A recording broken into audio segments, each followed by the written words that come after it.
Yes, hello to you from the official Ashes Series Golf Day at the famous Stoke Park Club just west of London. It's the brainchild of the man standing next to me, Sir Michael Parkinson. So, Michael, how did this come about? With Ricky Ponting in Australia last year, I just had a thought. I said to Ricky, wouldn't it be nice to coincide with the real Ashes, to play golf Ashes for charity? He said, mate, he said, I'm with you. He said, provided you do one of my charities back in Australia. So that was the deal. Ricky's been wonderful. He's pulled it all together, got the PCA involved as well. So here we are. I mean, I can hardly believe that it's actually happening, but it's happening and for a very good cause too. And I really would like to say about Ricky that, you know, he's been marvellous about all this. It's not easy skipping an Ashes side, particularly one that's gone one down. Yeah. But, you know, he's been really supportive, and all the Aussie boys have too, so God bless him. You love your cricket, I do. Mike. I mean, what would you make of that test match? I thought it contained some of the most extraordinary cricket I've seen in many, many years. For one thing, Michael Clarke's innings was one of the great test innings played at Lord's in recent years, maybe in any time. And Freddie Flintoff's performance was just exceptional, and Andrew Strauss too. But Flintoff, of course, dominated. He won the match for us, and I've never ever seen fast bowling of that. Not speed, but that length, that duration. I mean, bowled for 10 overs flat out. I mean, bowled like the wind.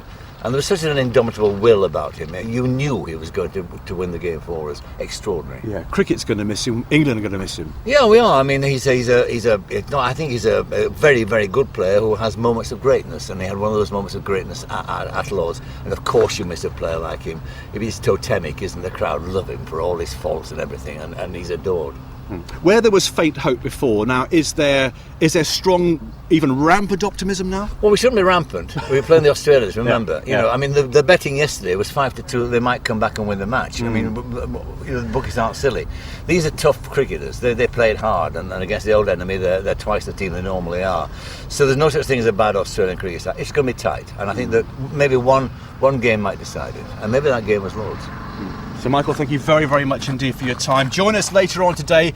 Those cricketers Sir Michael was talking about will be here for this very, very good cause, this Child Bereavement Charity, of which you're going to become a patron. I am indeed, and I'm looking forward to that. It's a very, very important charity, looking after, as it does, children who've been bereaved and parents who've been bereaved as well. So it serves a purpose and an important function. I'm delighted to be involved with it. So, Michael, thanks very much. Join us later for more action and more cricketers. Thank Perfect, you, sir. Thank you very much indeed. Tell us first of all then, and what the Child Bereavement Charity is all about. Child Bereavement Charity is a national charity that supports families and educates professionals, both when babies or children sadly die or when children are bereaved of someone important in their life. And the patron is Prince William. That's quite a coup. Yes, Prince William recently came on board as our royal patron, which was very exciting and very special really, because obviously he knows from life itself the importance of our work. And tell us about Michael Parkinson, Sir Michael Parkinson's involvement in all this as well, because he's come on board. Yes, Sir Michael has supported the charity in various ways over the years. We've run golf days on smaller scale before, and he's always been a great supporter of those, and then he conceived of the idea of having this very special day during the Ashes series. And to have all these England cricketers and Australian cricketers during an Ashes series, that's something as well. Absolutely amazing. We can't believe it really. And I suppose if you're Michael Parkinson, you can phone people up and get them to come along, but you know, it is quite an achievement. I expect so. I don't quite know how he did it, but he's certainly succeeded. And what about you yourself? Are you following the cricket at all?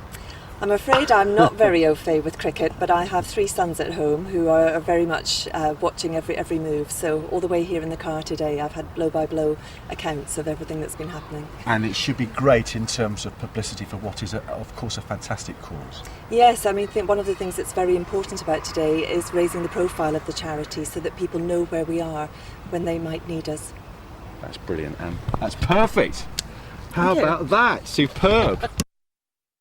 Yeah, hello to you again from the Stoke Park Club, just west of London, for the official Ashes Series Golf Day for a charity, the Child Bereavement Charity. And we bumped into one or two characters here. First of all, Geoffrey Boycott's here. Geoffrey, what did you make of that fantastic Ashes test match? Well, they were great, weren't it? I mean, I still say Australia, they can't bat, can't Australia? You know, these people, they go out there, you've got to get runs in a test match. There's only Michael Clarke got more than 3 figures. But no, I saw my daughter graduate on Friday, and I saw Freddie Flintoff graduate on Monday. It was super. What about Bumble? What would he say about that bowling performance from Flintoff? Well, Freddie, what a bloke. There he is. Look at me, Freddie Flintoff. Take the wickets. I do love Bumble because even the words like Australia. Look at him, Australia trailing. Again, no, they're out of the game. No, they might not be. They might be coming back.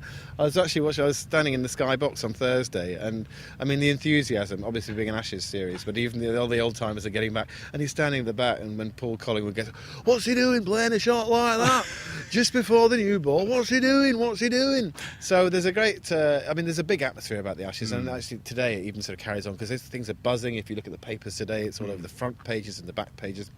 And I couldn't get to a television yesterday. I was driving through the borders in Scotland, and I couldn't even get long wave on the radio. But I was going through the medium wave, sort of like just channel by channel. Eventually, then he comes in now and he bows, and you can just hear Henry Blofeld sort of coming through and then occasionally you get sort of like sound waves and stuff. So I managed to follow it wicket by wicket as England sort of inched there. But it's exciting stuff. Very tight. It's very exciting. Now, what are our chances in this series, Rory? You love your cricket. What do you think our chances are? Well, 1 up, 2 played, but 3 to go. 3 to go, 3 test matches. They're going to be ripping games. Listen, both sides, I think they're neither of them are great sides. They're kind of inconsistent. They've got some great players. I mean, Ricky Ponting has just been outstanding as a skipper. Michael Clarke played fantastically. So each of them have got players that are great. And Freddie on Monday, he's got his launch of his foundation tonight. And I think I'm sure a lot of people will want to sort of really do it for him tonight because he was fantastic yesterday morning. So they've got great players, and anyone on their day could do could turn in a performance like Freddie did, but it was just awesome. Before you leave us, just do David Gower for us. Well, hey, you asked me about the series now. There's a lot of hype, but I think the thing is, in an Ashes series, it's always fairly nice to go 1 up, and it's always fairly nice to do that fairly early in the series because it means that Australia have now got to win. But it does set it up rather nicely, and it is.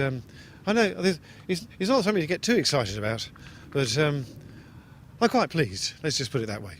Thank you very much, David, Bumble, and Jeffrey for that. And hopefully cheeky monkey. You mentioned Ricky Ponting. We're hopefully going to be talking to him in just a little while.